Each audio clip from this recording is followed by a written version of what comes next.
अस्सलाम वालेकुम। हमारा नेक्स्ट टॉपिक है साइटोस्केलेटन।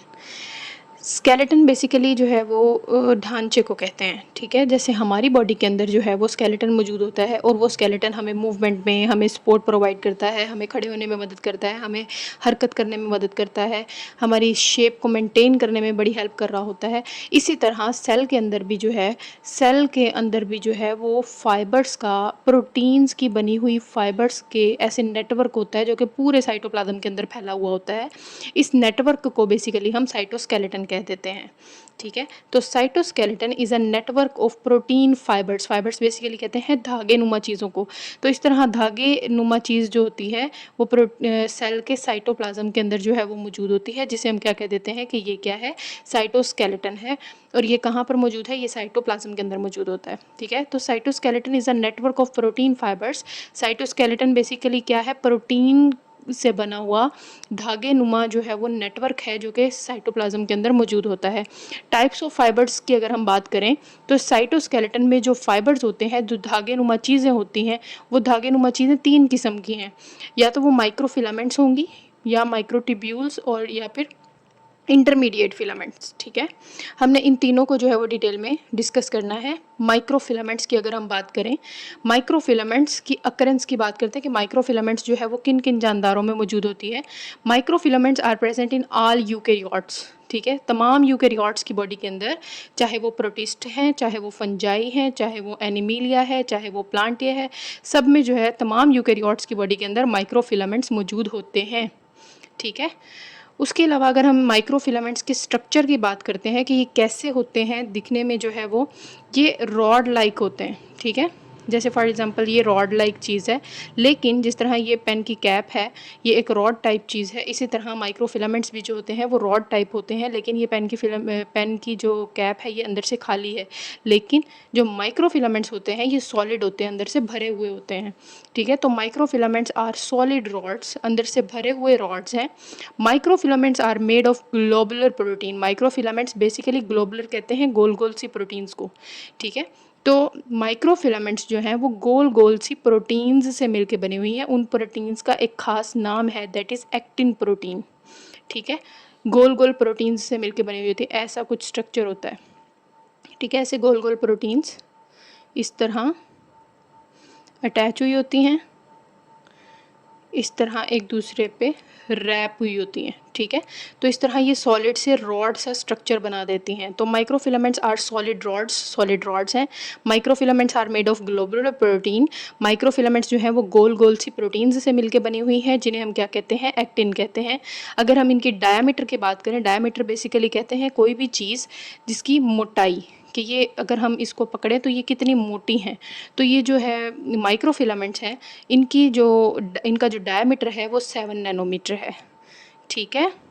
माइक्रोफिलामेंट्स तमाम यूकेरियोट्स की बॉडी के अंदर होते हैं, सॉलिड रॉड्स हैं, एक्टिन ग्लोबुलर प्रोटीन से मिलकर बने हुए हैं, और इनका डायमीटर कितना है, 7 नैनोमीटर। फिलामेंट्स की जो है यहाँ पर आपको डायग्राम दिखाई हुई है कि ये देखें, यहाँ पर आपको छोटी छोटी ग्लोबुलर प्रोटीन्स से जो है वो मिलके माइक्रोफिलामेंट्स बनती हैं, और इनका डायमीटर कितना है, 7 नैनोमीटर है।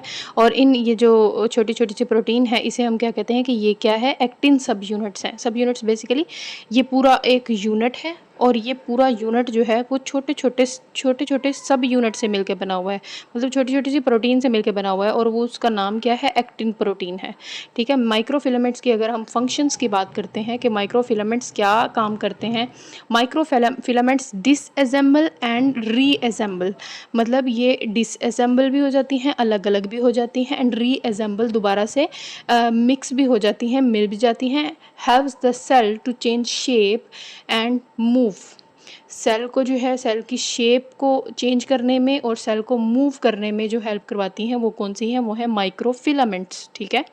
They also enable dividing cell to pinch off into 2 cells. जब सेल डिवाइड होता है, जब एक सेल से 2 सेल बनने होते हैं, तो सेल ना दरमियान से इस तरह अंदर की तरफ पिंच होता है, ये अंदर की तरफ धंस जाता है। ये जो पिंचिंग है, यहाँ से इस तरह इसको सेल को पकड़ के ऐसे पिंच करना है, वो भी जो है वो कौन करवाती हैं, माइक्रोफिलामेंट्स करवाती हैं। They also enable dividing cell to pinch off into 2 cells. ये सेल्स को 2 सेल्स में पिंच ऑफ भी करवाती हैं, अलग अलग भी करवाती हैं, डिवाइड होने में भी मदद करती हैं। इन एसोसिएशन विद मायोसिन, जैसे फॉर एग्ज़ाम्पल एक सीधा हाथ हो, ठीक है? एक सीधा बाजू है, ठीक है? आपके बाजू पे यहाँ पर कुछ मसल्स मौजूद होते हैं, ये जो है वो यहाँ से शोल्डर हो गया, ठीक है? तो यहाँ पर कुछ मसल्स मौजूद होते हैं। जब आपका हाथ सीधा होता है तो ये वाले मसल्स जो होते हैं ये सीधे होते हैं, लेकिन जब आप अपना हाथ फ़ोल्ड करते हैं, जब हाथ ऐसे फ़ोल्ड किया जाता है तो ये वाले मसल्स जो हैं वो क्या हो जाते हैं, ये कॉन्ट्रैक्ट हो जाते हैं, ऐसे इकट्ठे हो जाते हैं, ठीक है? तो ये बेसिकली सेल्स जो कॉन्ट्रैक्ट होते हैं वो भी जो है वो माइक्रोफिलामेंट्स की मदद से हो रहे होते हैं। माइक्रोफिलामेंट्स एक और प्रोटीन को अपने साथ जो है वो हेल्प के लिए बुलाती है इन एसोसिएशन विद मायोसिन। उस प्रोटीन का नाम है मायोसिन। सेल के अंदर जो है वो मौजूद होती हैं। एक्टिन और मायोसिन दोनों साथ में मिलती हैं और फिर microfilaments help in cellular contraction और सेल की क्या करवा देती हैं, कॉन्ट्रैक्शन करवा देती हैं। जैसे फॉर एग्जांपल हम हाथ को ऐसे भी मूव करते हैं तो ये हमारे बाजू में भी, ये हमारे रिस्ट में भी जो है वो मसल्स लगे हुए होते हैं। मसल्स कॉन्ट्रैक्ट और रिलैक्स कर रहे होते हैं।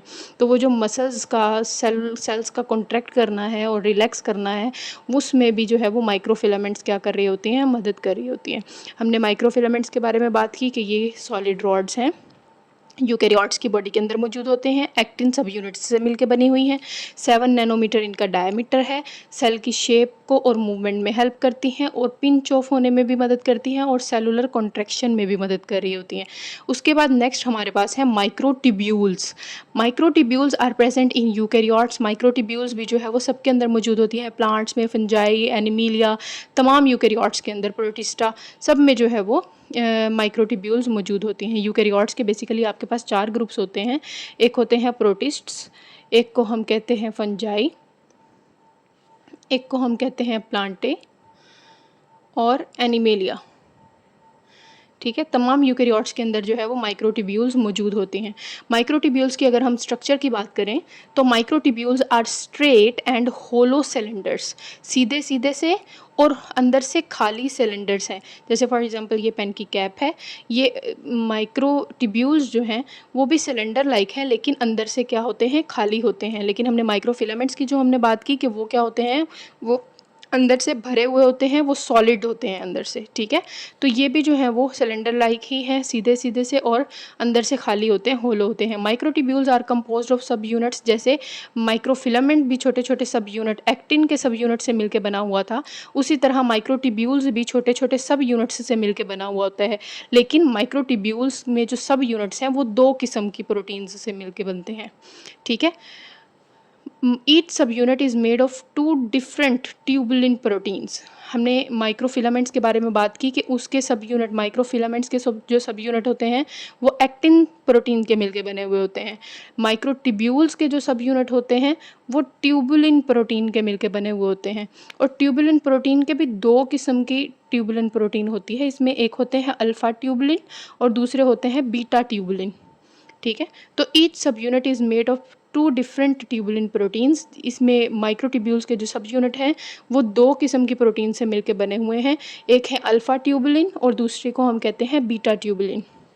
डायमीटर की अगर हम इसकी बात करें कि माइक्रोट्यूब्यूल्स कितनी मोटी होती हैं, the diameter of microtubule is 25 nanometre. Microfilaments की हमारे पास 7 नैनोमीटर थी, माइक्रोट्यूब्यूल्स की 25 नैनोमीटर है। मतलब ये माइक्रोफिलामेंट्स से बहुत मोटी होती हैं, ठीक है?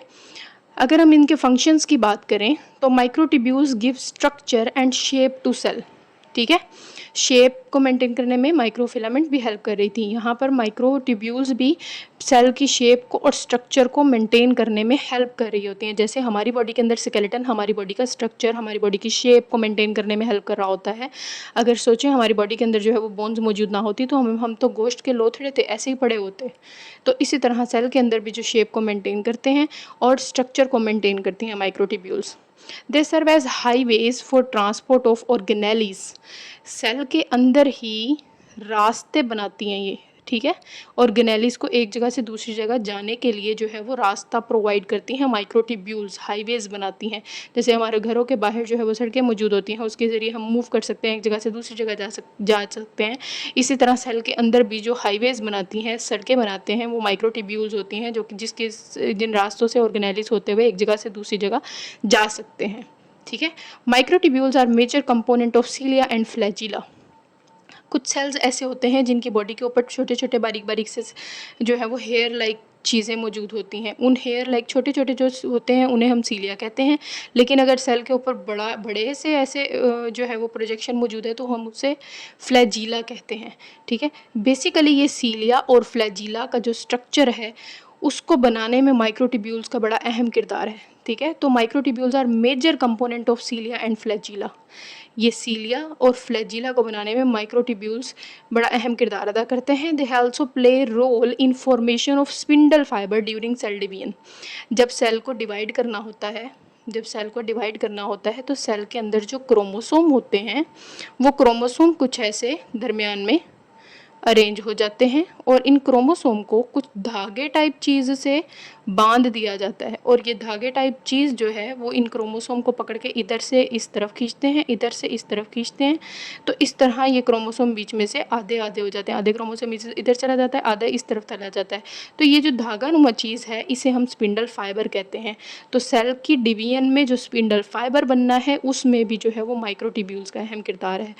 सेल स्पिंडल फाइबर्स जो बनते हैं वो कहाँ से बनते हैं, वो माइक्रोट्यूब्यूल्स। हमारे पास यहाँ पे माइक्रोट्यूब्यूल्स का स्ट्रक्चर दिखाया हुआ है। ये देखें, अंदर से जो है वो खाली होते हैं और इस तरह सब यूनिट्स जो हैं वो अरेंज हुए होते हैं। हमने इसके अंदर कहा कि इसमें ट्यूबुलिन प्रोटीन होती है और ट्यूबुलिन प्रोटीन ही दो किस्म की होती है। एक होती है अल्फ़ा ट्यूबुलिन प्रोटीन और दूसरे होते हैं बीटा ट्यूबुलिन प्रोटीन। तो बीटा ट्यूबुलिन के सब यूनिट लगे हुए होते हैं, फिर अल्फ़ा के, फिर बीटा के, फिर अल्फ़ा के। इस तरह करते करते जो है वो सिलेंडर लाइक जो है वो बना देता है। उसके अलावा हमने इसके डायमीटर की जो बात की है, इसका डायमीटर कितना होता है 25 नैनोमीटर।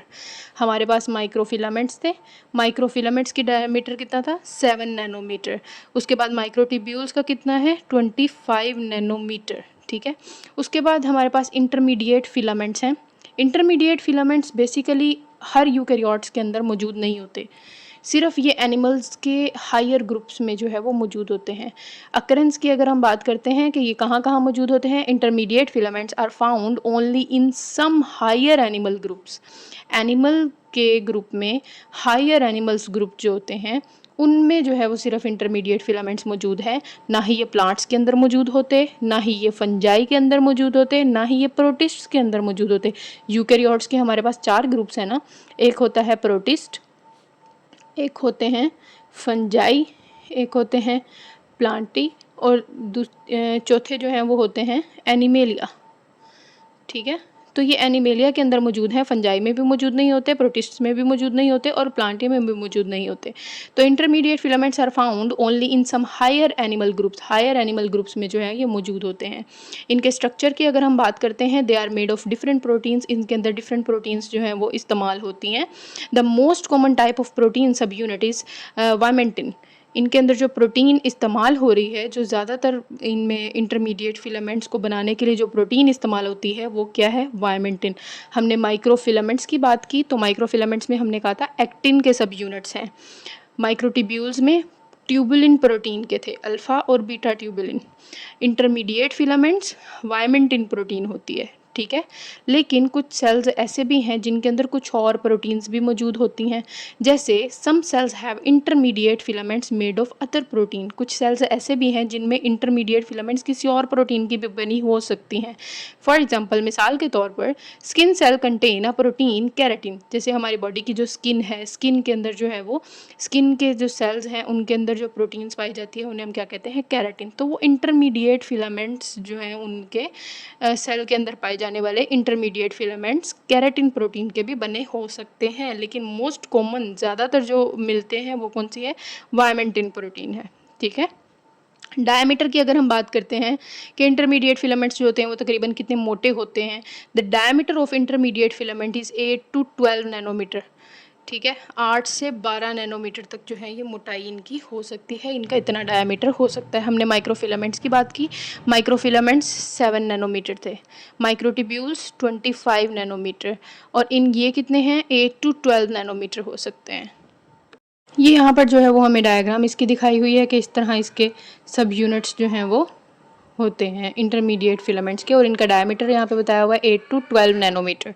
उसके अलावा इंटरमीडिएट फिलामेंट्स की अगर हम फंक्शन की बात करें तो intermediate filaments maintain cell shape, ये भी सेल की शेप को मेंटेन करने में हेल्प कर रहे होते हैं। माइक्रो फिलामेंट्स भी सेल की शेप को जो है वो मदद कर रहे होते हैं। उसके अलावा माइक्रोट्यूब्यूल्स भी सेल की शेप मेंटेन करने में, स्ट्रक्चर मेंटेन करने में मदद कर रहे होते हैं। उसके अलावा माइक्रो फिलामेंट्स भी जो हैं, इंटरमीडिएट फिलामेंट्स भी जो हैं वो क्या कर रहे होते हैं, सेल की शेप को मेंटेन करने में और सेल की रिजिडिटी, सेल के सख्तपन को कंट्रोल करने में भी मदद कर रहे होते हैं।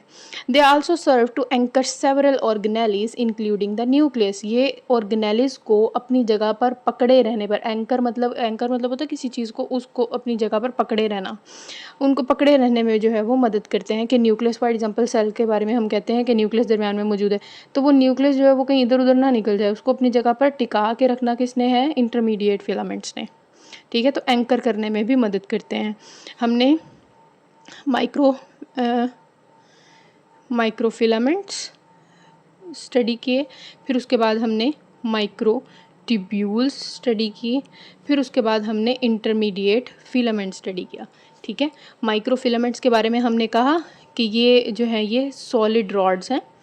फिर हमने माइक्रो ट्यूब्यूल्स के बारे में हमने कहा कि ये होलो रॉड्स हैं, अंदर से होलो सिलेंडर लाइक होते हैं, और ये तीसरे भी जो हैं वो सिलेंडर लाइक ही होते हैं।